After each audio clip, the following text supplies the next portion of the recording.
তিনটা জটিলতম গুমের সেন্টার, আয়নাঘর আমাদের এই ইনভেস্টিগেটররা তদন্ত করেছেন, আবিষ্কার করেছেন। তার মধ্যে টিএফআই সেল বলে যে সেলটা ছিল, সেটার ভেতরে যেটা ভূগর্ভস্থ অনেকটা বলা যাবে, সেমি ভূগর্ভস্থ সেলগুলো আবিষ্কার করেছে, যেগুলো ওয়াল তুলে বন্ধ করা হয়েছিল, ওয়াল ভাঙতে হয়েছে,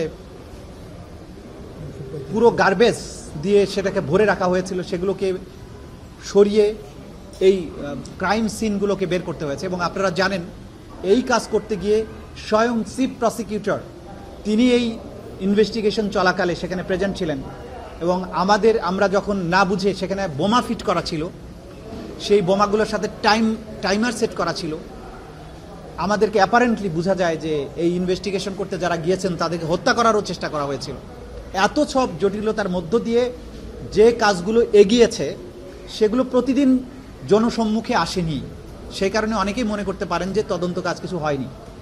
তদন্ত কাজ যা হয়েছে, যেদিন প্রথম দিন ফর্মাল চার্জ দাখিল হবে সেদিন থেকে সবাই উপলব্ধি করতে পারবেন।